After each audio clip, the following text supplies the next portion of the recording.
¿Cuál es la diferencia entre un costo y un gasto? Dejen interno el chat para que lo veamos por aquí. Lo voy a poner de este lado. ¿Alguien alguna idea ahí en línea? Que lo ponga en el chat y yo lo leo. ¿Qué es un costo? ¿Qué es un gasto?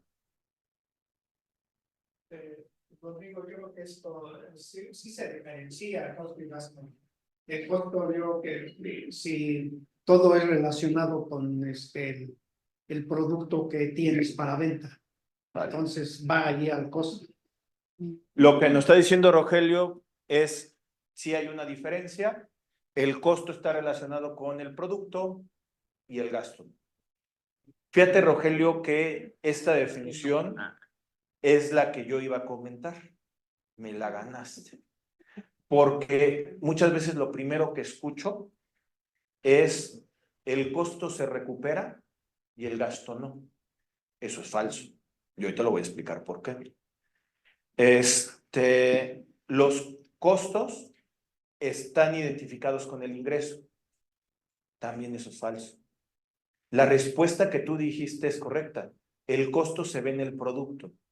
¿Por qué lo voy a explicar de la siguiente manera? Primero, a nivel internacional, no me lo separa entre el costo y el gasto. Todo es como si fuera gasto. Es de la misma naturaleza. Los dos estados del lado del haber, cargo, del lado del cargo, del lado del debe, resultados. Pero el costo, aquí en México, lo identificamos con un producto o un servicio. Tengo aquí mi tablet. Aquí está la tablet. Esto es lo que yo me dedico a construir o fabricar. Esta tablet se alcanza a ver 3 elementos del costo: la mano de obra, la materia prima y los gastos directos. Aquí están. Se ven en el producto. Como cuál, la materia prima, ahí hasta se escucha. Se ve la mano de obra. No veo al trabajador ahorita, pero alguien lo ensambló con sus manitas o con un robot, alguien programó el robot. Ahí lo está haciendo. Y se ven los gastos directos, agua, luz, ahí se ve. Eso es lo que es costo, como lo está comentando Rogelio. ¿Qué son los gastos? El gasto, soy yo el contador de la empresa. Que este gasto es un gasto que no está identificado con el producto, pero claro que soy necesario, aunque Raquel Buenrostro diga que ya no somos necesarios los contadores. Claro que soy necesario, ¿por qué? Porque al final de cuentas, yo tengo una operación y necesito tener gastos de luz que no tengan que ver con el área productiva, sino en el área administrativa. Lo dijeron hace ratito, los gastos indirectos. Ok, dejémoslos en gastos.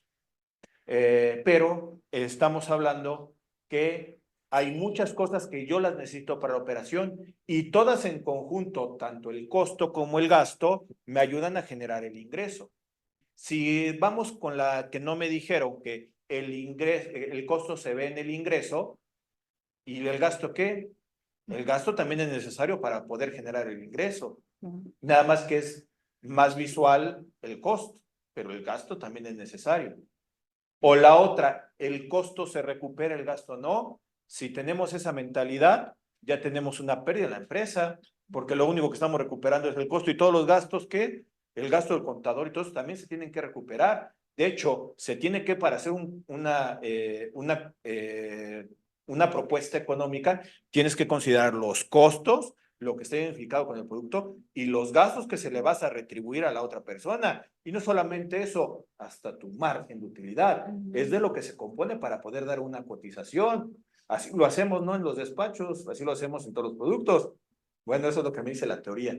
Pero bueno, así debería de ser el costo más el gasto, más la utilidad, la rentabilidad, porque tampoco lo voy a hacer de a gratis, solamente para recuperar. Tengo que llevarme la cuestión de una utilidad. Ya es más, dentro de esa utilidad debe estar considerado el socio incómodo, otra vez el cuate del SAT. ¿Por qué? Porque todo eso tiene que ser la cuestión de la identificación dentro del costo. Les decía hace ratito, es el gasto. Entonces, no solamente son esos parámetros que muchas veces lo he escuchado. Creo que la respuesta más atinada para poder ser la que nos dijo Rogelio, que es el costo se identifica en el producto. El gasto es necesario, también se recupera, pero no se ve en el producto. Está ahí, pero no está. ¿Sale? Entonces, me dice Lucero, yo contador, soy una inversión. Ay, Lucero, ¿a qué tasa de depreciación te están aventando a ti? Está bien, ya eres inventariada, ¿no? Ya traes el inventario aquí. Está bien, sí, ya nuestro conocimiento por ahí, Lucero, claro que sí somos parte. Bueno, ahora, tengo costos y tengo gastos. Ya va a depender mucho de nuestro análisis y clasificación. ¿Eso por qué? Porque muchas veces nosotros todo lo llevamos a una cuenta general, gastos generales, donde lo hacemos un poquito hasta una subclasificación por naturaleza. Gasolina, luz, renta, sueldos, que al final de cuentas ya lo estaremos llevando a un tema generalizado.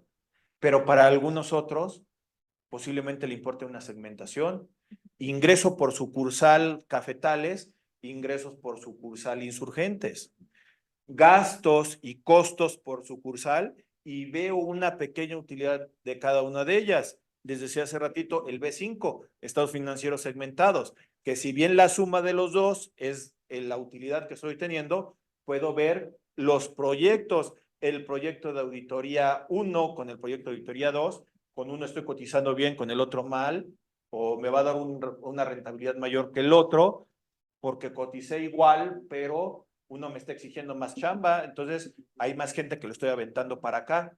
Ahí puedo analizar la cuestión de rentabilidades dependiendo del acomodo, pero hay algunas veces que también me sirve la clasificación de costo de venta, me sirve la clasificación de gastos de venta, que no es lo mismo. El costo de venta es todo lo que veo involucrado en la tableta y el gasto de venta puede ser el comisionista, puede ser la transportación, que eso no está en el producto y fue después de la elaboración del producto. Entonces, ¿puedo tener costo de venta y gastos de venta? Sí, los dos son recuperables, debería de ser, y la clasificación utilizada me ayuda a poder identificar hasta segmentaciones y puntos de oportunidad para tomar decisiones. Pero también los puedo clasificar como gastos de administración y gastos de operación, que no es lo mismo que el costo de venta, sino son diferentes formas de poder estructurar mi estado financiero, que sería el estado de resultados integral, con un objetivo. Lo único que sí tendríamos que tener en cuenta de qué se compone el estado de resultados integral. Se compone de ingreso, costos y gastos. Como se los estaba mostrando aquí, así se compone. Las clasificaciones usadas ya dependerá mucho de nosotros. Esto no quiere decir que esté mal, pero vean muchos estados financieros que los llegan a clasificar ingresos, ingreso de operación, y abajito tienen productos financieros y de abajito tienen otros ingresos. Y ya después viene costo de venta, ya después vienen gastos de operación, gastos financieros y otros gastos. ¿Está bien? Pues solamente es una clasificación, pero sí tengo los ingresos, los costos, gastos. Posiblemente no pueda ver tan fácil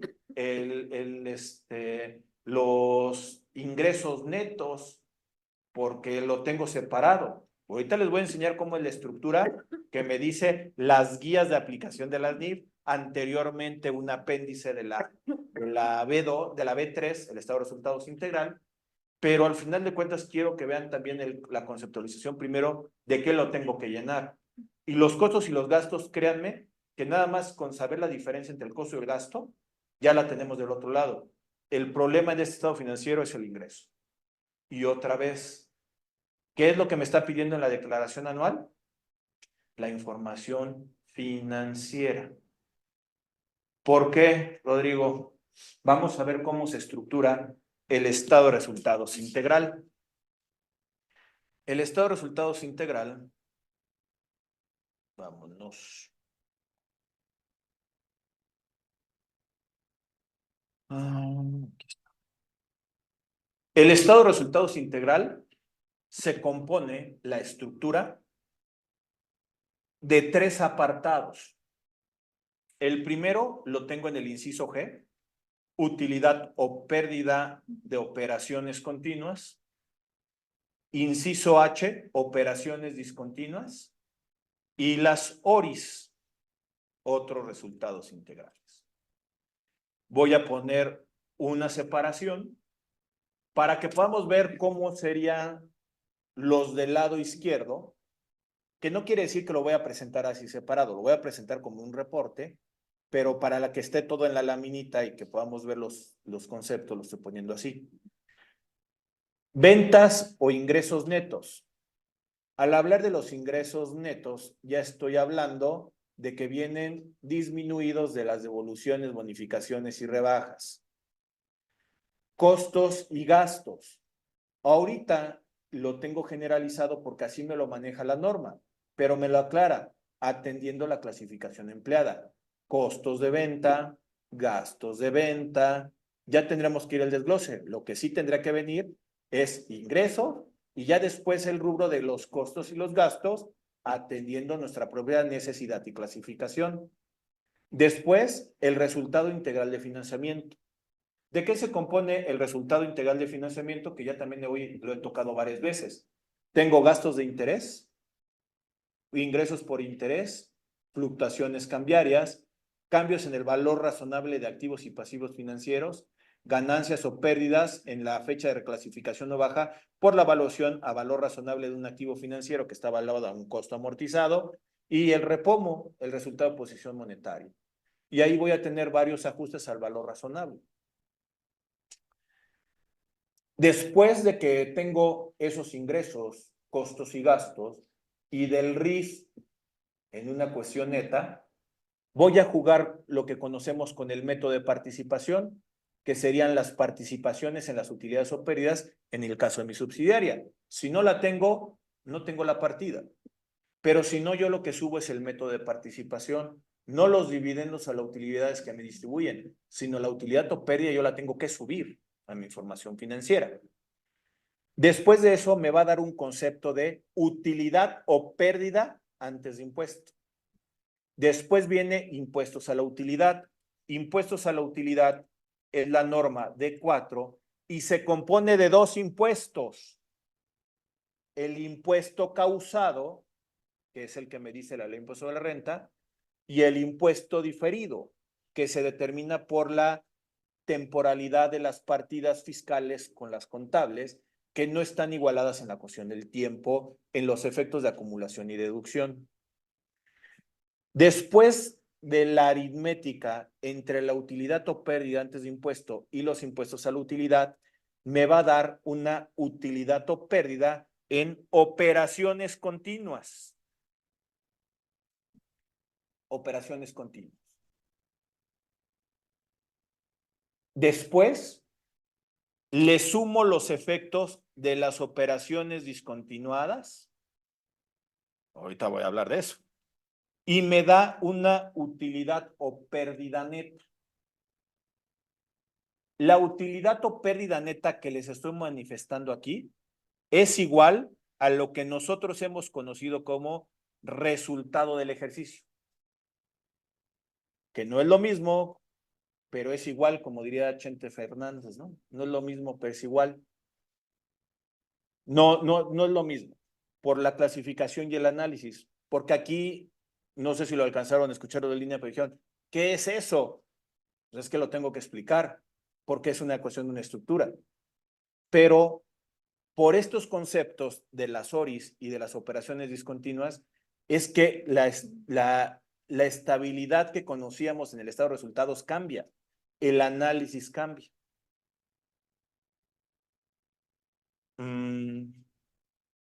Vamos a un Excel que tenía por ahí, en algún lugar. Déjenme abrir un Excel. Lo hago en grande para que se pueda ver en la cuestión de la pantalla. Vamos a poner lo siguiente.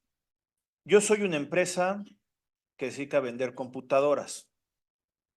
Computadoras. Pero no solamente las vendo, las construyo y las fabrico. Entiéndase que tengo un costo de fabricación y los gastos de acuerdo a lo que estoy comentando.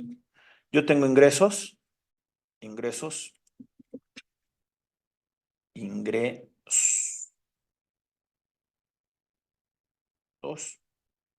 Déjenme ponerlo de 1,000,000 de pesos.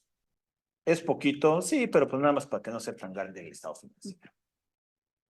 Tengo costos y gastos, dependiendo a mi forma de clasificación, donde yo tengo 850,000 pesos de costos y gastos.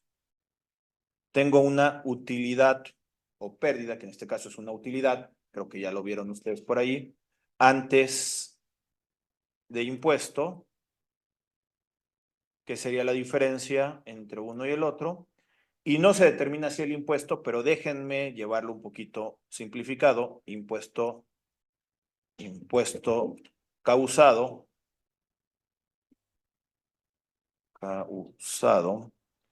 de multiplicar esto por el 30%, 45,000 pesos, y tendría una utilidad, que es una utilidad o pérdida de operación continua, donde me está dando el resultado de 105,000 pesos, libre de impuestos para poderlo repartir en esta mecánica. Voy a traer otra vez otra norma que me ayuda mucho a un análisis NIF B5, información segmentada. ¿Por qué? Porque quiero tomar decisiones. ¿Me va bien en la empresa? Pues mira, si esto lo divido a una razón financiera sobre la cuestión de los ingresos, mi utilidad libre es del 10%. Actualmente, ¿quién te está dando 10% de utilidad? Las empresas con trabajo son 2, 5. CETES ahorita creo que te están dando el 11% y es una renta estable, ¿no? Pero en una empresa que te dé el 10%, sé que te pueden dar más, pero creo que la empresa no está tan mala. Pero fíjense en el momento en que hago una segmentación, porque vendo computadoras, con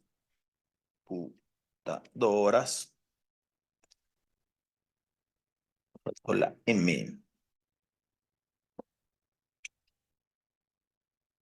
computadoras, pero aparte también vendo celulares,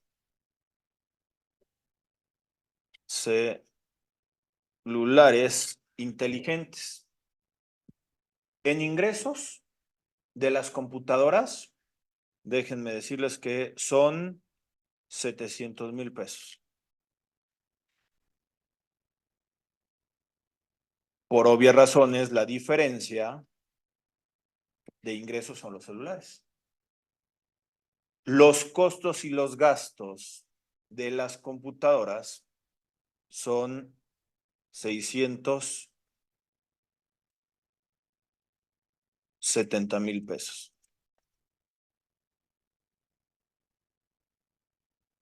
El costo sería la diferencia de este lado, los celulares. Copio esto aquí y aquí. Y para que no nos perdamos, pues sería la suma de los dos, es lo mismo que estaba reportando del otro lado. Ahí está la información segmentada. ¿Qué toma de decisiones podemos tomar ahí? ¿Qué me podrían hacer a ustedes diciéndome como analistas de la información financiera?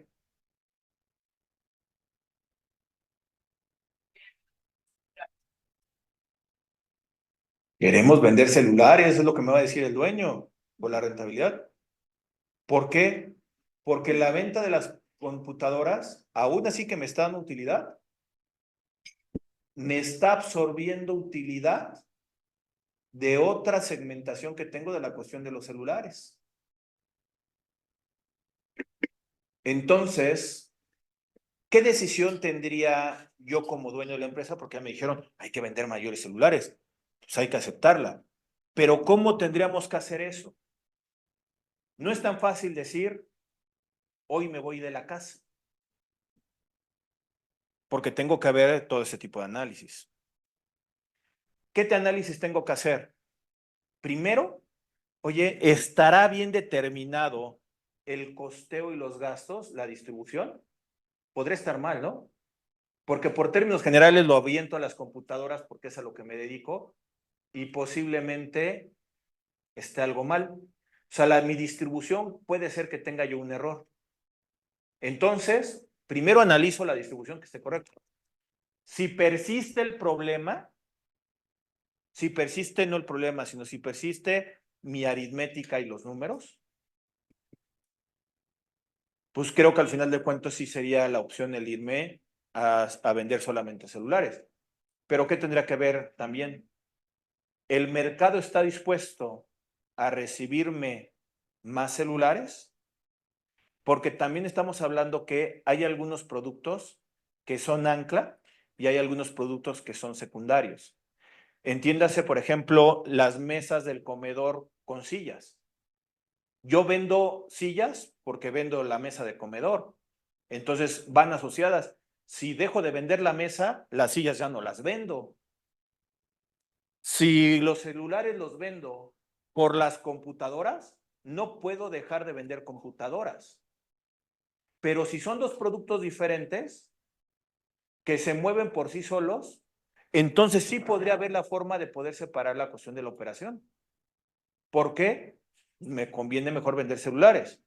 Porque lo que buscaría es llevar los 670,000 pesos que tengo aquí y si los invierto en la cuestión de costo de los celulares, esto exponencialmente me va a elevar la cuestión del ingreso. Tendría que ver ahí lo que tienes en computadoras que a lo mejor estamos aplicando mal el costo.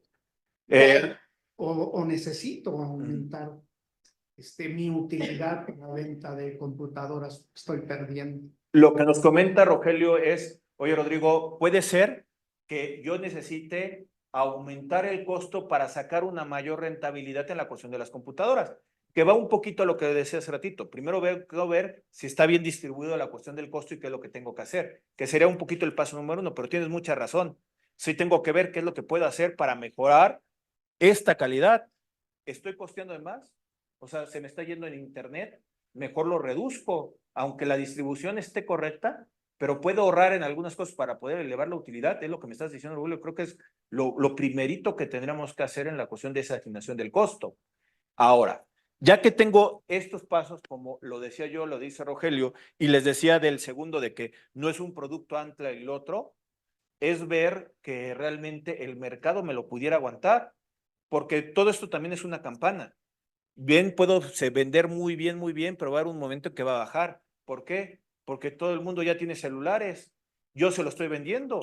De hecho, es el problema de actualmente de los celulares. Todo el mundo tiene un celular, todo tiene el celular de alta gama. ¿Cómo le hace Samsung? ¿Cómo le hace iPod, Mac para Apple para poder vender celulares? Porque todos tienen el celular, ya viene un nuevo modelo cada año. ¿Cómo hacer para que se pueda vender? Yo mismo estoy saturando el mercado. Entonces puede ser que yo llegue a saturar la cuestión de los celulares. Si me lo aguanta el mercado, creo que al final de cuentas sí pudiera ser el dedicarme a vender la cuestión de los celulares. En el momento en que tomo la decisión de que sí quiero vender solamente celulares, las computadoras dejan de ser la niña de mis ojos. Las computadoras no las puedo dejar de un día para otro. ¿Por qué? Porque si me dedico a construir y vender computadoras, ahí tengo una mercancía que la tengo guardada. No puedo decir, ya no quiero computadoras. ¿Y qué hago con las computadoras? Si te dedicas a producir, toda la eso es infraestructura, bien. la maquinaria, todo eso, ¿qué es lo que va a suceder?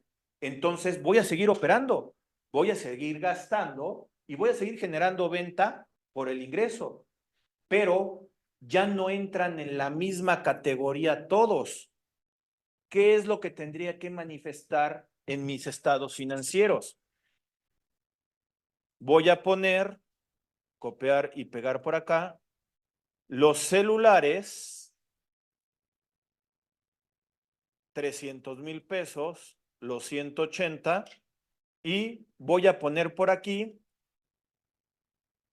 utilidad o pérdida de operaciones discontinuas, que me voy a traer los 21,000 pesos que tengo aquí. La suma de los dos, que son los 84 y los 21, estoy llegando a los mismos 105. Estoy llegando a los mismos 105.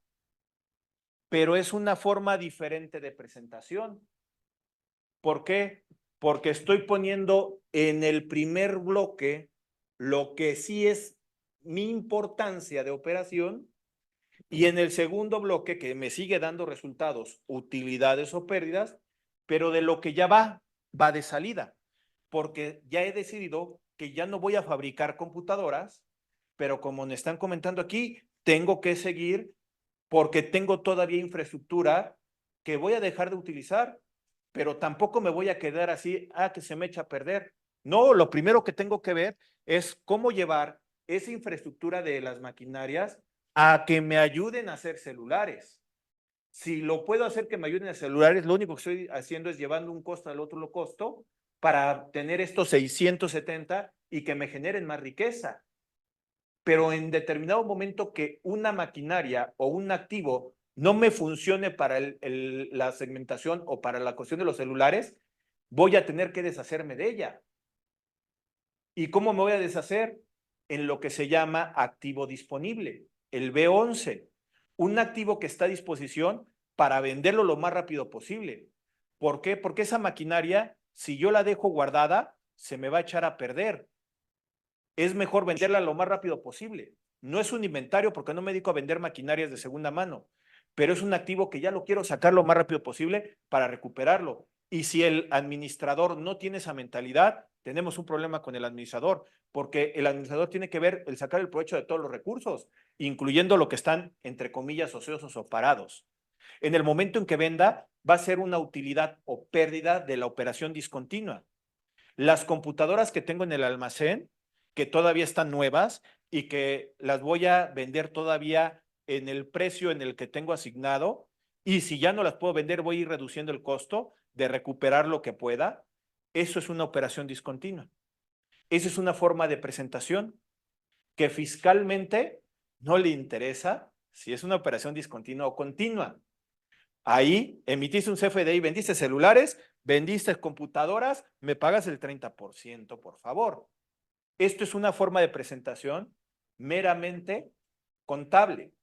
Me voy al ámbito de una presentación del anexo del apéndice de esta B3 para que lo veamos cómo está estructurado. Ustedes pueden observar que tengo ingresos menos costos, tengo la utilidad bruta, gastos generales, utilidad de operación, menos o más el impacto del resultado integral de financiamiento, la participación de las utilidades en asociadas, tengo la utilidad también de impuesto, impuestos a la utilidad, y tengo como resultado el de operaciones continuas. Después tengo operaciones discontinuas, y eso lo que me va a dar es una utilidad o pérdida neta. Después vienen las ORIs, que en un ratito voy a comentarles, y el resultado que me va a dar es el resultado integral. Y como podrán ver ustedes aquí, tengo el resultado integral atribuible a la participación controladora y a la participación no controladora. Esa es una forma de presentación, pero eso es solamente el tema financiero. No es un impacto fiscal. En el pacto fiscal, ingreso, deducciones autorizadas, pagará ese impuesto.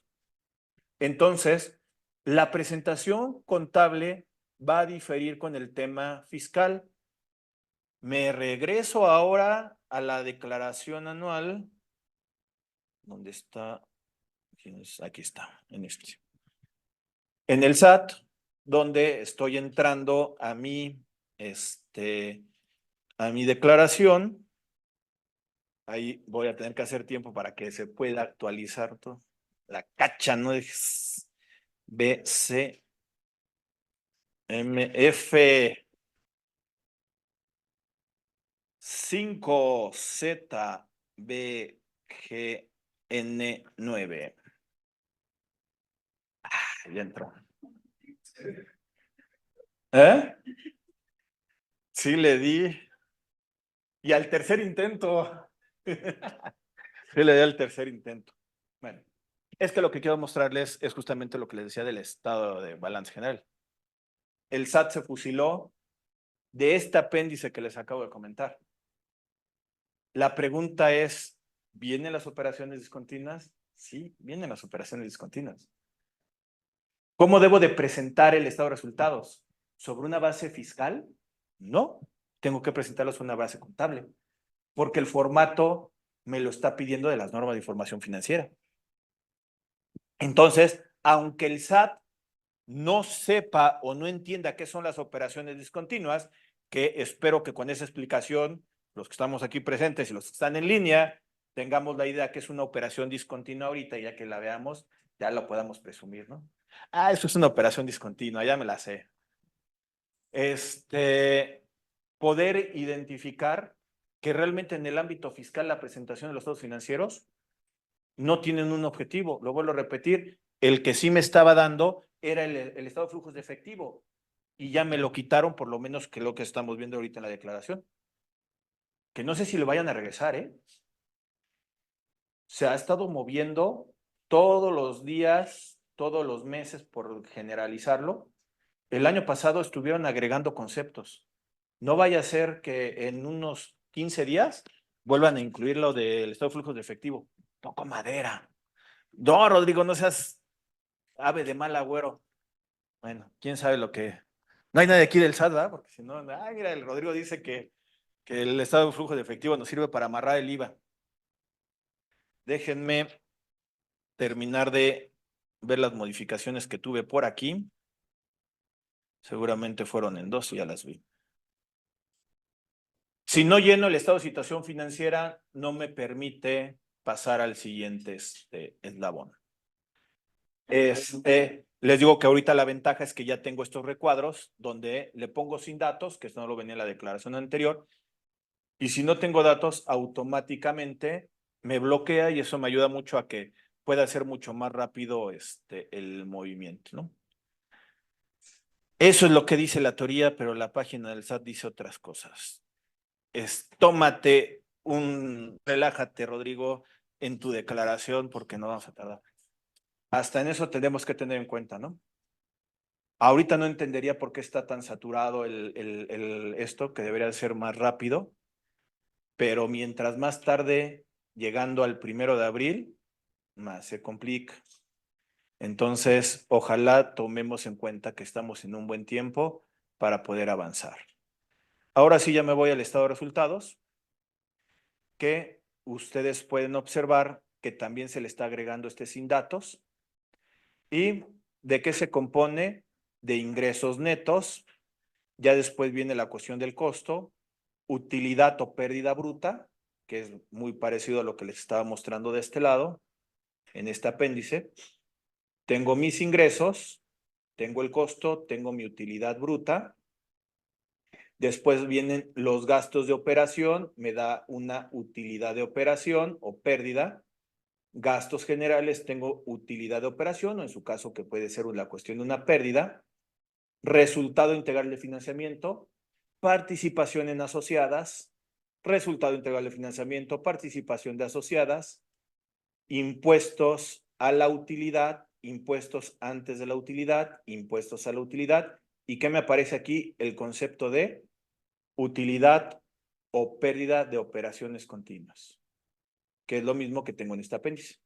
Después un solo rubro de operaciones discontinuas y me da la utilidad neta. Tengo un rubro de operaciones discontinuas y me da la utilidad operaria neta. No he platicado de las ORIs, pero aquí están las ORIs. ¿Y qué me sale acá? Resultado integral, que si yo busco el resultado integral, ¿cómo se compone? Participación controladora y participación no controladora. ¿Qué tiene que ver eso en un estado de resultados que es de manera individual? ¿Qué es lo que les quiero decir? Otra vez, el SAT se fusiló de un apéndice financiero. ¿Cómo lo tengo que llenar? No lo tengo que llenar con tema fiscal, lo tengo que llenar con mis datos financieros. Porque me lo está pidiendo, porque de ahí se lo fusiló. Porque sencillamente es, si lo lleno con un dato fiscal, ¿qué entiendo por operación discontinua? Porque en su guía no viene que es una operación discontinua. ¿De dónde saco la operación discontinua? De una normatividad contable, como se lo estoy explicando.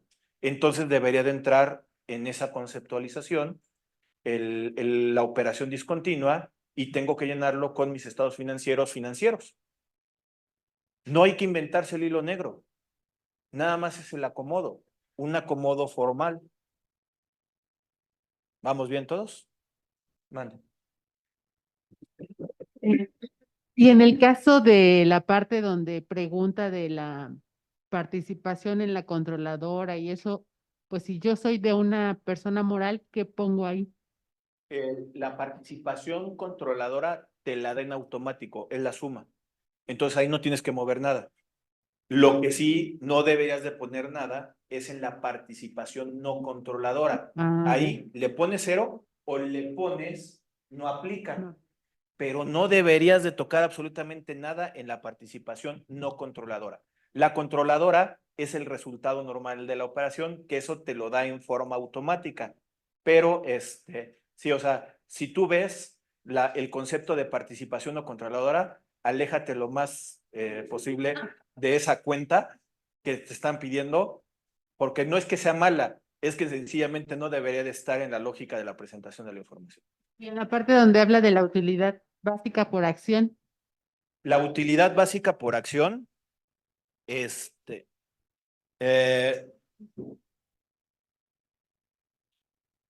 les voy a recomendar, y ahí también, Yolanda, para efectos de que me puedas ayudar ahí, en diciembre, aquí en IPEM hicimos un foro de normas de información financiera y yo di el tema del B14 porque es una nueva norma para el 2023, ¿vale?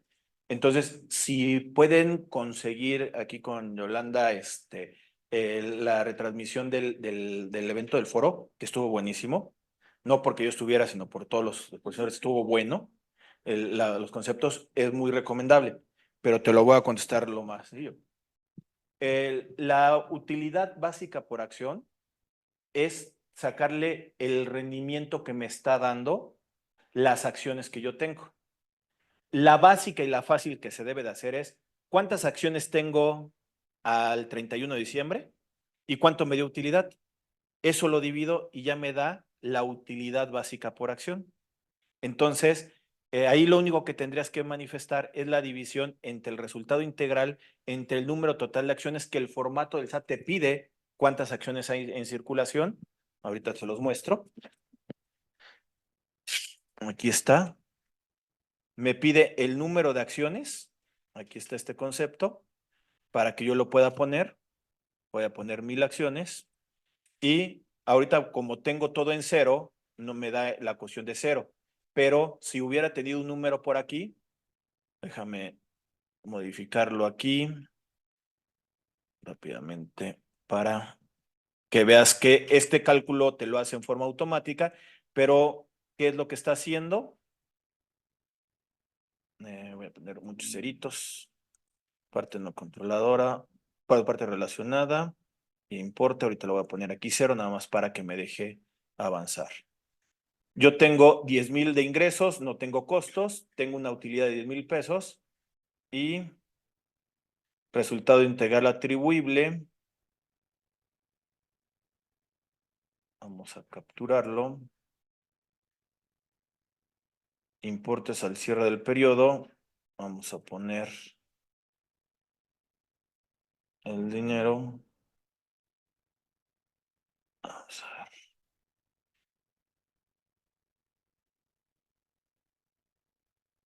Resultado integral. ¿Eh? Faltó un cero, vamos.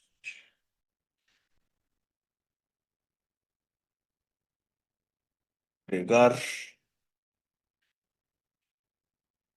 1, 2, 3, 1, 2, 3 y otro 0.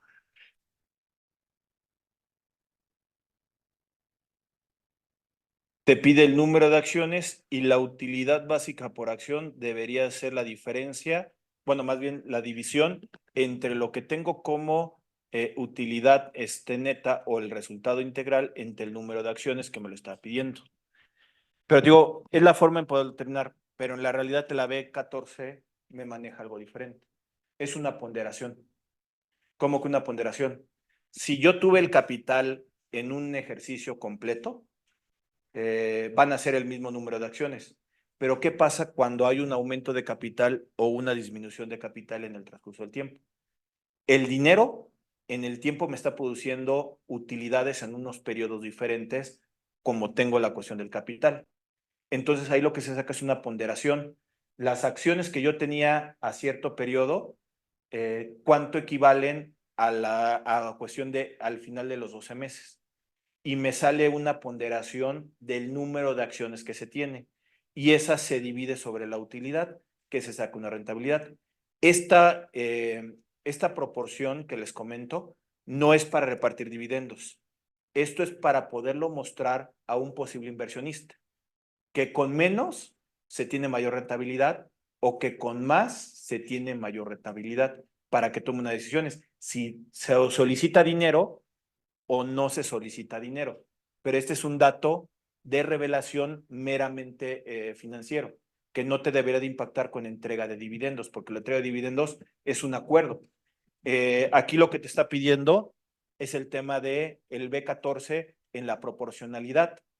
Entonces, es un cálculo un poquito más elaborado. No es nada tampoco, digo, de la ciencia avanzada, pero es una proporcionalidad del valor de las acciones que tienen una rentabilidad en el transcurso de un periodo determinado, que es una ponderación. Pero si no tuve aumentos de capital o disminución de capital, es lo mismo que si yo divido entre el número total. Por esto decía, esa es la fácil para poderla tener. Si te cuesta trabajo el hacer la ponderación porque tienes muchos aumentos de capital, pon lo que te da al final del año entre el número totales al final del año y pon ese dato. De todos modos, como les comentaba, esto es un dato totalmente financiero, no tiene ningún impacto fiscal, pero por lo menos hay un dato que se puede manifestar. Gracias. ¿Vale? Entonces, con esto todavía les confirmo de que esto es totalmente financiero. Y le tendría que hacer caso al ámbito financiero, a la cuestión de las normas de información financiera para la cuestión del llenado. De hecho, vamos a ver qué es lo que me sale con sorpresa en operaciones discontinuadas. Agregar. ¿Qué conceptos? Participación de los trabajadores en las utilidades, operaciones discontinuas, utilidad de enajenación de acciones, pérdida de enajenación de acciones, utilidad de segmentos de negocio o segmento geográfico, pérdida de segmentos de negocio o segmento geográfico. Operaciones discontinuadas es el neteo de esas operaciones que les decía hace ratito. ¿Lo puedo poner neteado? Sí. De hecho, la norma me dice manéjalo neteado. Aquí lo puedo poner neteado. La utilidad de enajenación de acciones o la pérdida sí es un concepto discontinuo. ¿Por qué? Porque si yo tenía la idea de vender acciones de mi subsidiaria, es porque ya no la quería, igual que no quería las computadoras. Entonces, esa operación sí es una discontinuidad. Por lo tanto, estos conceptos estarían correctos en esta lógica que les digo. Utilidad o pérdida de segmento de negocio o segmento geográfico. Es el de las computadoras y los celulares, o de la sucursal de Cuernavaca y la sucursal de Monterrey, que es lo mismo, a la sucursal de Monterrey no me está dando el rendimiento, pues hay que darle cuello. Sigue operando, sí, pero va a llegar un momento que ya va a quedar totalmente cerrada mientras disponemos de los activos. Estas sí son partidas que entran a operaciones discontinuas. La que me bota, la que dice, me da un gacho en el hígado, la PTU. La PTU no es una operación discontinua. Puede tener un efecto de operación discontinua, pero no es una operación discontinua como se lo estoy planteando. La PTU, en realidad, en un tema financiero, debe de estar en gasto o en costo. ¿Por qué? Porque no son utilidades las que le está repartiendo el trabajador. Claro que sí, Rodrigo, tiene que ver con el 10% de la base de la renta. Ni es la misma base de renta, ni son utilidades. Esto es culpa de la Constitución y un tema de la Ley Federal del Trabajo que me obligan a darle un bono a un trabajador si a la empresa le va bien. La PTU es una bonificación, no son utilidades. Perdón, Rodrigo, ¿estás hablando de la PTU que se originó por la operación del ejercicio o por la PTU que se pagó en el ejercicio que fue del otro ejercicio? A ver, aquí lo que Rogelio dice, oye, ¿de cuál PTU estás hablando? ¿La generada, que es la provisionada, o la pagada, que es la que normalmente hacemos en la cuestión de mayo? Realmente, Rogelio, es la misma, nada más que estamos hablando de diferencia en el tiempo. La generada se determina para el año 2022 y se paga en mayo del 2023. El efecto, el impacto fiscal sería la de la pagada en 2023, pero para efectos contables, el pago difiere. Yo tendría que disminuir contablemente la provisionada, justamente porque hay una temporalidad en el ámbito fiscal y en el ámbito contable. Estoy hablando de la contabilidad, por lo tanto sería de la PTU que llamamos provisionada. ¿Vale? De nada. Entonces, la PTU realmente es una bonificación al trabajador. Si le va bien, se le paga. Si le va mal a la empresa, es como un bono de productividad. El bono de productividad, si produce, le toca un bono. Si no produce, no. Es como el premio de puntualidad y asistencia que yo digo que ni deben de existir. ¿Cómo que vas a pagarle a un trabajador un bono de puntualidad si él está comprometiéndose de llegar de 9 a la mañana para efectos de empezar a trabajar? Y aparte de todo, si no llega a las 9, todavía le das un marco de 10, 15 minutitos para que se lleve el bono. O bono de asistencia, si dice que tiene que venir de lunes a sábado y dices, bueno, si faltas un día no hay problema. No, pues no debería de existir esos bonos, pero bueno. Ya van a correr del despacho que no quieren que pague los bonos. Entonces, la PTU realmente es un bono. De hecho, a nivel internacional, muchas veces no logran entender por qué concepto se está pagando la PTU. No es algo lógico. La PTU, si bien emana de la Constitución y emana de la Ley Federal del Trabajo, ¿a dónde mandamos las partidas de la Ley Federal del Trabajo? ¿El aguinaldo dónde lo mandamos? Las vacaciones, que sueldo, la prima vacacional, el fondo de ahorro, se van al gasto, pero déjenme ponerles otra frasecita de las mías. La vaca con el becerro. Donde esté la vaca, tiene que seguir el becerro. Si un trabajador está en el inventario porque está en la mano de obra, el aguinaldo va al inventario, va al costo. La PTU, que se le está entregando al trabajador con una unidad, debe de ir al inventario. Si el trabajador es el contador y se va a gastos, el aguinaldo del contador ahí va para gastos.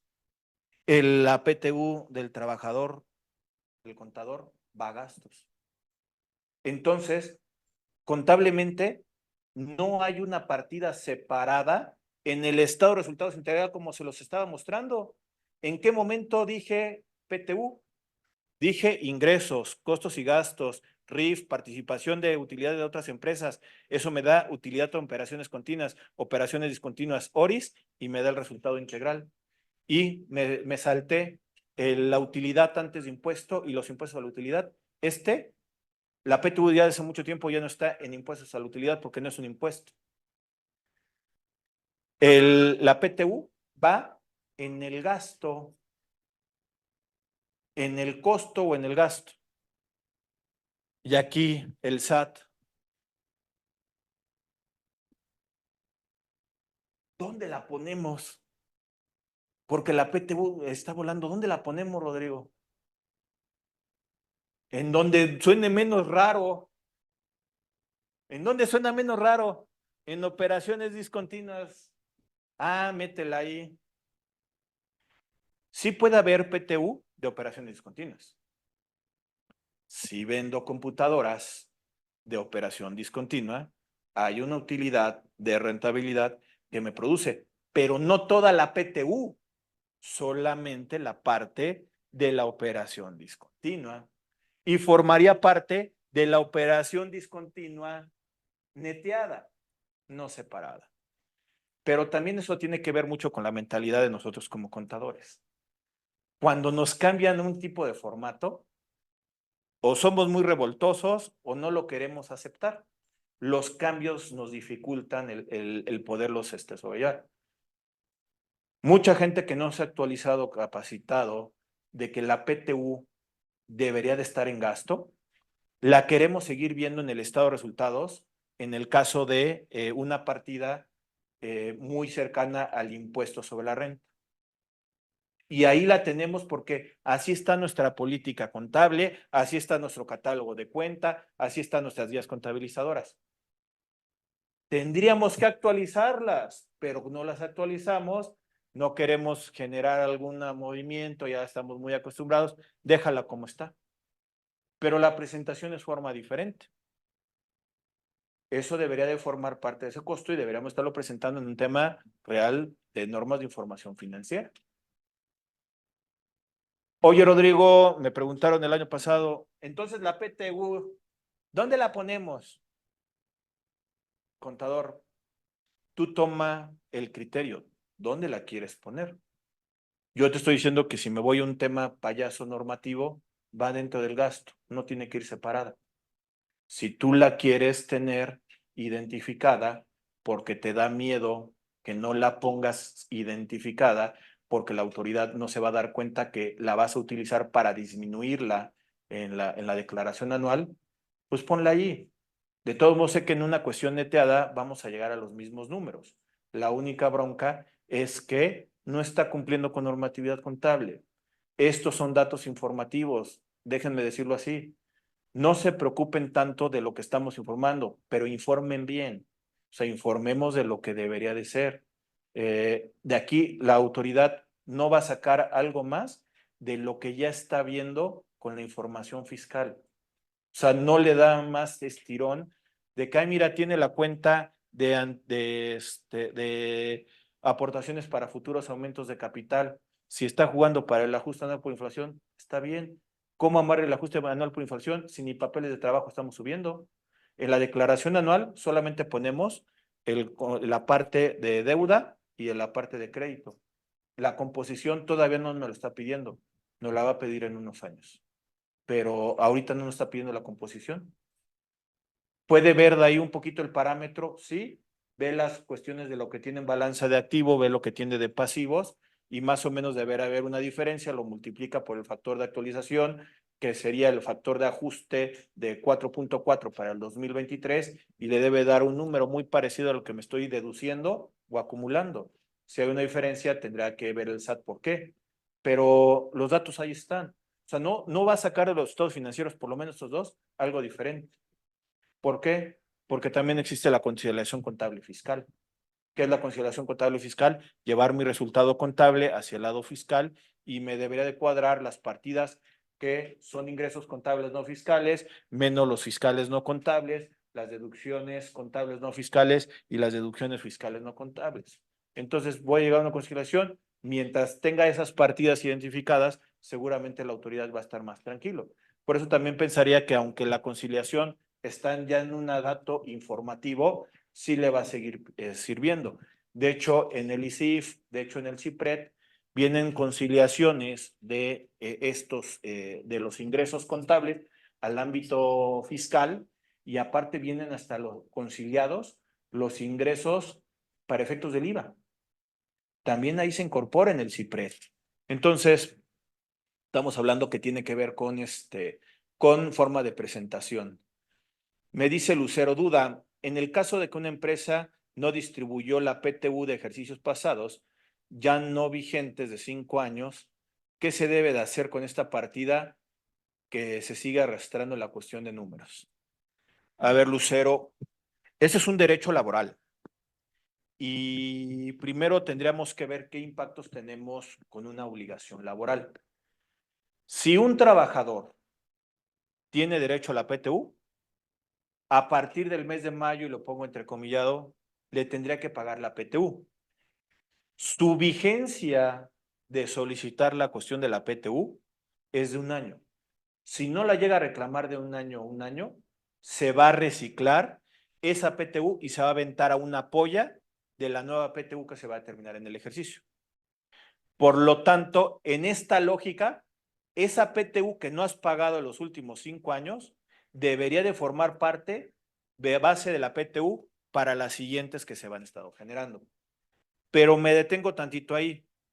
Por culpa de la reforma del año 2021, de la eliminación del outsourcing, Lucero, nos pusieron unas nuevas limitantes, que es el promedio de los últimos 3 años de entrega de la PTU o el sueldo de los 3 meses de un trabajador.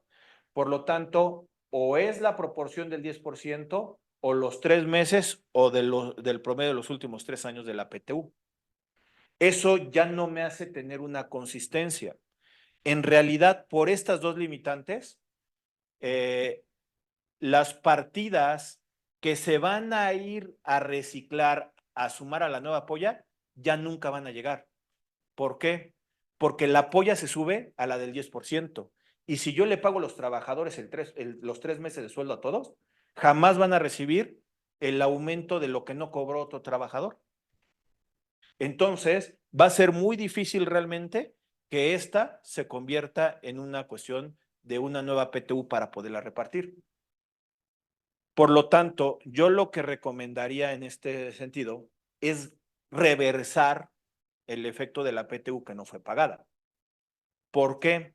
Porque si tú ya no la vas a pagar y ya perdió el trabajador el reclamo, el derecho a solicitar la cuestión de la PTU, se tiene que echar para atrás. Lo que se debería de hacer hoy, asiento contable, hoy 9 de febrero, que me estoy dando cuenta, o el 31 de marzo, no le decimos nada que estás haciendo contabilidad hacia atrás, pero 31 de diciembre del 2023, y el impacto se tendría que ir a resultado de ejercicios anteriores, porque no se puede ir al resultado del ejercicio. Si lo pongo en resultado del ejercicio, voy a aumentar ingresos, mayor utilidad, que esa utilidad no es de este ejercicio.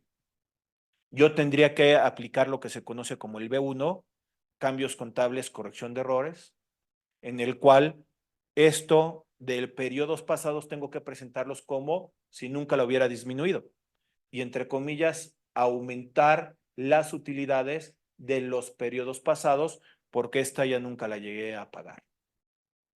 Si es una utilidad, sería una utilidad, pero sería de resultado de ejercicios anteriores. Sales, Lucero, espero haberte contestado. Y qué bueno que sale esta pregunta, de una vez también se los comento. Oye, Rodrigo, ¿y qué pasa cuando yo provisiono la del 10% y le pago los 3 meses de sueldo a los trabajadores? ¿Qué onda con ese diferencial? Fue una pregunta clásica que me hicieron el año pasado. Eso no es nada. Si le quiero poner un nombre, se llama utilidad. ¿Cómo que utilidad? ¿Sí? Si yo tengo un 10% que nunca la voy a terminar pagando y pago los 3 meses, esa diferencia no la voy a poder disminuir en mi declaración anual. Si no la disminuyo, forma parte de la utilidad, aumenta mi utilidad contable. Para mí como socio accionista representa mayor reparto. Lo que no le repartía al trabajador, me lo quedo yo. Y también se ve beneficiado el gobierno, el SAT, porque como ya no tengo el remanente para poder disminuirlo, también aumenta la base tributaria y por lo tanto aumento también el impuesto. Entonces, los que se ven beneficiados con esta reforma en realidad son los patrones y el gobierno, porque lo que no se pague al trabajador se le distribuye a la cuestión de las utilidades. Entonces, no debería ni siquiera de provisionarla. Tendría que generar el impuesto, la PTU causada dentro de resultados, lo que voy a pagar en el mes de mayo y al llegar a mayo ya nada más disminuyo. Esa diferencia, les digo, no se llama nada. Si le quisiéramos poner un nombre, se debería de llamar utilidad. ¿Vale? Que eso tiene que ver mucho con la pregunta de qué pasa con la cuestión de los años anteriores con el efecto de la reforma, porque con el efecto de que son derechos que ya el trabajador perdió de podérmelos reclamar, pues estamos hablando que eso sí sencillamente se tendría que depurar. ¿Por qué? Porque les dije hace ratito que era un pasivo. El pasivo es una obligación presente y como me dice Lucero, ya sabe que no lo va a pagar. Entonces no debe de quedarse como pasivo. Si no está como pasivo, lo tengo que llevar al resultado del ejercicio o lo tendría que llevar a su origen, que sería resultado de ejercicios anteriores. Vale, no vamos de tiempo.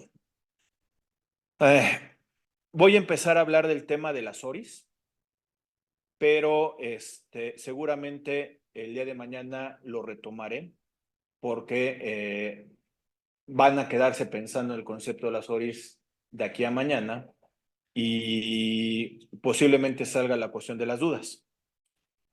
¿Qué es una ORI? Para efectos de que ustedes lo puedan ver en la plataforma del SAT, aquí están los otros resultados integrales.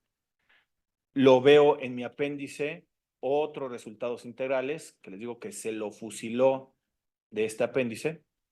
Y lo veo de esta laminita en la que les había estructurado yo para poder hacer mis garabatos. Las ORIs es un nuevo concepto, que ya ni es tan nuevo, del año 2013. El año pasado le traje un pastel a las ORIs de 10 años. Igual que mi hija tiene 10 años.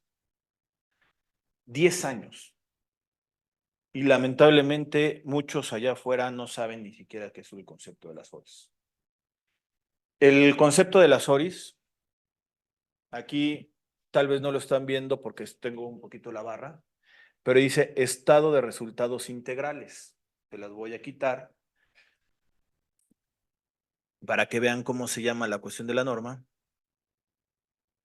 B3, estado de resultados integral. La estructura del estado de resultados integral. No se llama estado de resultados. Como agarras el taco, saben lo tragón que eres. Si alguien llega y me dice, preséntame tu estado de resultados integral, yo entendería que esta persona está actualizada. Porque cuando alguien llega y me dice el estado de resultados, ok, te lo entrego porque sé que me estás pidiendo. Pero por la cuestión de los nombres, sabría quién está manejando los términos correctos. La información puede estar mal, pero por lo menos los términos sabría que lo están manejando en términos correctos. Se llama estado de resultados integral. Pero ¿por qué cambió el nombre? Cambió el nombre justamente por esta partida, las ORIs. Otros resultados integrales, el estado de resultados integral. ¿Qué es la ORI? Porque también hace rato me estaban diciendo, oye, se van a las ORIs de resultados o de capital. Véanme primero lo más grande, el Zoom. Aquí, no, más grande no creo que me puedan ver, pero bueno. Son ingresos, costos y gastos, que si bien ya están devengados, porque mi contabilidad ya está devengada. Su realización, y estoy haciendo el signo de pesos, su realización se prevé a un mediano, largo plazo o tal vez nunca se realice. Esas son las ORIs. No se preocupen, los voy a explicar bien, pero vámonos a la norma para que veamos lo que les acabo de comentar. Vámonos a la A1 y vámonos también al numeral 50.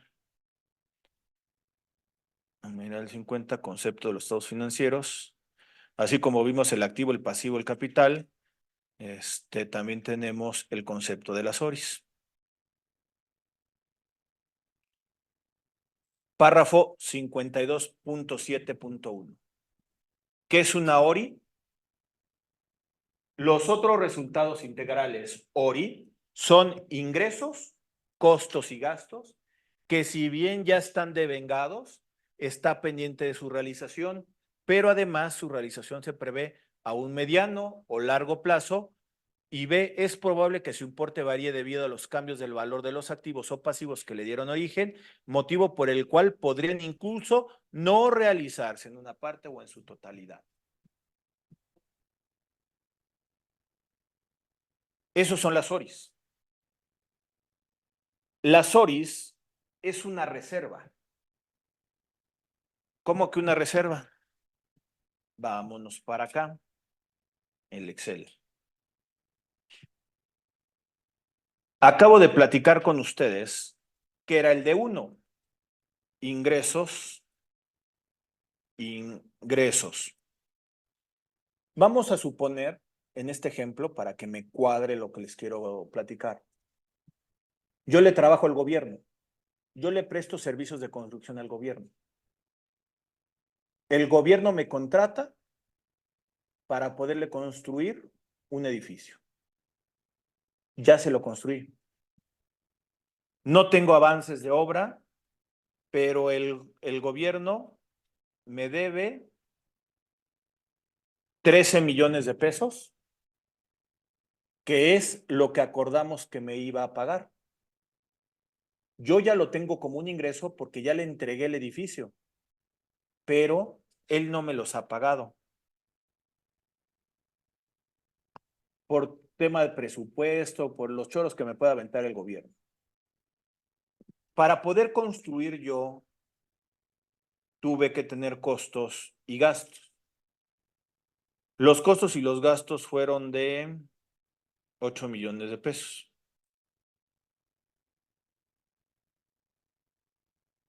Pero así como el gobierno está financiando conmigo, yo también me voy a financiar de mis proveedores. Esos 8 millones no los he pagado. Puede ser que yo tenga un pequeño capital que me ayudó un poquito a levantar, pero seguramente va a haber algunas cosas que, como a mí me están jineteando, yo voy a tener que jinetear. Entonces, estos 8 millones no pagado. Y tengo los honorarios que debería de entrar entre los costos y los gastos, pero son mis honorarios a esta empresa. Mis honorarios, 2 millones de pesos. Pero estos sí pagados. Sí, hay que ser inteligentes, ¿no? ¿Cuánto es lo que tengo de una utilidad continua hablando de lo que estábamos platicando hace ratito? Los ingresos, los costos y los gastos y los honorarios están devengados. Tengo una utilidad continua de 3 millones. El SAT no se va a ir sin su moche y yo le voy a tener que pagar de impuestos 900,000 pesos. Tengo una utilidad neta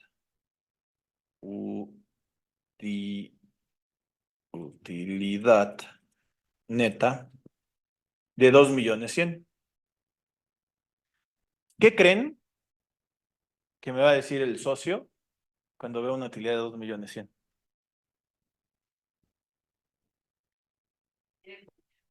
Quiere dividendos, me están diciendo. Y yo le digo, ¿con qué ojos? ¿De dónde lo saco? Sí, tengo una utilidad, pero no tengo para poderlo cubrir. Y es más, déjame primero cobrar. Por tranquilidad, déjame primero pagar y ya después te pago a ti tus dividendos. Entonces entra el concepto de las ORIs. ORIs.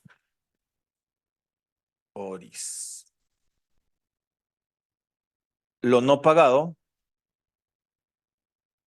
lo no cobrado, resultado integral, menos 2.900.000 pesos. ¿En dónde están esos 2.900.000, Rodrigo? No te estés inventando números. Ahí están plasmados. Esos 2 millones, por arte de magia, tengo los honorarios de Rodrigo, más el SAT, que ese tampoco no me la va a perdonar, los 2.600.000, los 2.900.000. ¿Qué es lo que estoy haciendo? Reservar una utilidad o pérdida para no reportarla o entregarla a un usuario que tome la decisión. ¿Quieres tener los 2.100.000? Ve y cóbrale al gobierno. ¿Quieres tener los 2.100.000? Paga, por favor, paga. No te la vayas a quemar toda. Para eso sirve la cuestión de las ORIs.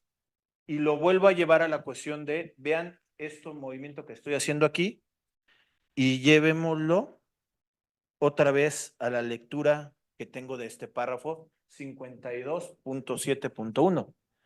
¿Qué son las ORIs? Son ingresos, costos y gastos, que si bien ya están devengados, así yo tenía ya el ingreso y los costos, ya estaban devengados, pero todavía no se han realizado. Pero además que está pendiente de su realización se prevé a un mediano o largo plazo o tal vez nunca. ¿Por qué a un mediano, largo plazo o tal vez nunca? Sencillamente por lo siguiente. Si yo voy a reportar al 31 de diciembre del 2023, pero voy a cobrarlo en abril del 2024, ya no es ORI, pero tiene su lógica. La asamblea de accionistas, ¿cuándo va a ser? Entre marzo, abril y mayo. Para esas fechas, si voy a cobrar en abril, sí lo voy a tener el dinero. Tal vez al 31 de diciembre no, pero en abril ya los voy a tener. Entonces, cuando es un devengamiento que se va a realizar a corto plazo, menos de un año, la norma te lo dice, déjalo como algo sí pendiente de realizar en la visión, pero ya lo tienes, es menos de un año su realización. Por eso es que me habla solamente que su realización se prevea a un mediano o largo plazo. Si la realización la preveo a 10 años, entonces sí, congélame, no repartas. Aquí es cuál es el concepto de mediano plazo, porque muchos entendemos corto, menos de un año, largo plazo, más de un año. Entonces, ¿el mediano es el 31 de diciembre? No. Aquí tendremos que ver una lógica operativa. Para algunos, un largo plazo puede ser arriba de 5 años y el mediano plazo de 2 a esos 5 años, por la cuestión de recuperabilidad. De todos modos, lo entendamos, mediano o largo plazo es mayor a un año y corto plazo es menos de un año. Si lo voy a recuperar en 2 años, es usuario de la información, ponte las pilas para ver lo posible para poder sacar el dinero y nos podamos ir todos de vacaciones.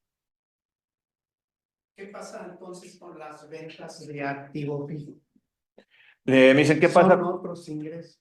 Me dice, ¿qué pasa con las ventas de otros activos o de activos fijos? Primero, nosotros por clasificación hemos llevado otros ingresos y otros gastos. No necesariamente podrán existir, pero si por mi propia naturaleza y organización, esa venta de otros activos, otros gastos, forma parte de mi operación continua.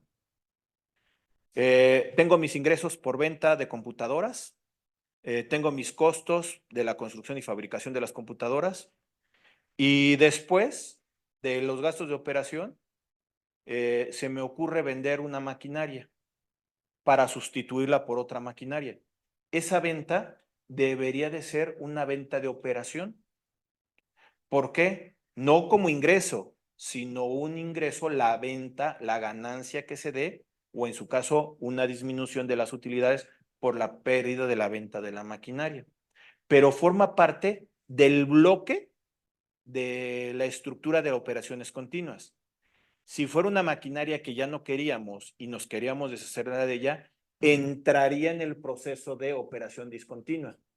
Entiéndase que puede caer en cualquiera de los dos dependiendo la lógica del acomodo de mi estado de resultados. Pero no sería una ORI, porque me estás hablando que ya la vendí y ya generé la pérdida o la ganancia. Por lo tanto, esa ya está realizada. Y ojo, no estoy hablando de que entonces las cuentas por pagar y las cuentas por cobrar las tengo que quitar del estado de resultados para efecto de que son ORIs. No, la cuenta por cobrar se da por un tema de financiamiento. Esto es una reserva del ingreso del costo que no se ha realizado.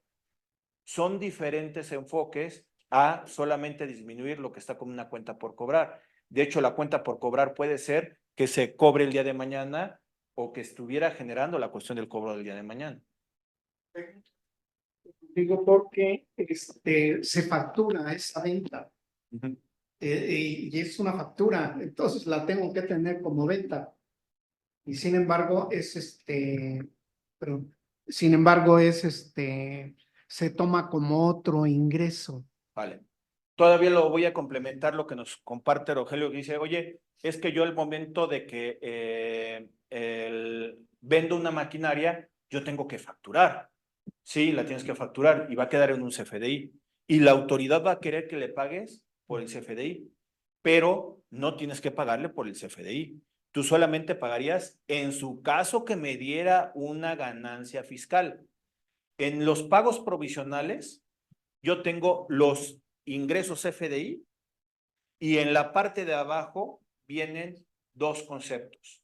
Uno, que es disminuir el ingreso nominal, que ahí tengo que disminuir la venta de la maquinaria y después utilizar el concepto de agregar ingreso, que le voy a sumar la ganancia que se dé.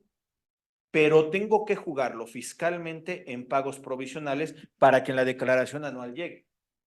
Pero tengo que jugar con esos dos conceptos. Si no los juego, me van a hacer pagar por el total de la factura. Entonces, sí tendremos que ver que fiscalmente el ingreso nominal solamente es la ganancia que se genera en venta de activo. Y ahora, aunque tú lo estés colocando o reportando en el estado de resultados integral como una partida de otros ingresos, eso es tu presentación. El SAT va a querer que le pagues o le que deberías de pagar solamente por la ganancia si es que se da. Entonces volvemos a lo mismo. Si estoy hablando de unos estados financieros en mi contabilidad, la ganancia, ¿dónde debería de estar? Dentro de gastos de operación o dentro de la operación continua. ¿Cómo se va a reportar en los estados financieros en la declaración anual? Se tendría que reportar como una ganancia o una pérdida de operación, o en su caso como una operación discontinua, pero debería de estar dentro de la estructura global del estado de resultados integral. No una ORI ni de otros conceptos. ¿Vale? Bueno, jóvenes, con esto todavía me hace falta concluir un poquito el estado de resultados, pero sí los quise llevar todo el tema contable para efectos de llegar al tema fiscal. Lo hemos estado combinando, le estamos viendo la cuestión del llenado. Realmente del llenado a mí no me gusta poner numeritos y llevarlos de un lado para otro, porque pues, no tiene sentido. ¿De dónde lo jalas? De una balanza. La balanza cada uno lo tiene.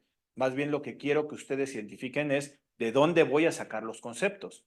Y ya por lo menos ahorita ya vimos lo que sería el balance general, el estado de resultados, que son los que sí tenemos que reportar. Mañana estaremos hablando del balance, del estado de flujos de efectivo, estaremos hablando del estado capital contable, que lo voy a hacer un poquito más rápido por la no necesidad de una declaración, pero ya les dije que tendremos que tener en cuenta los elementos y nos enfocamos ahora sí del lado de la bolita del ICR, que sería los ingresos y los gastos para poder concluir la cuestión de la declaración.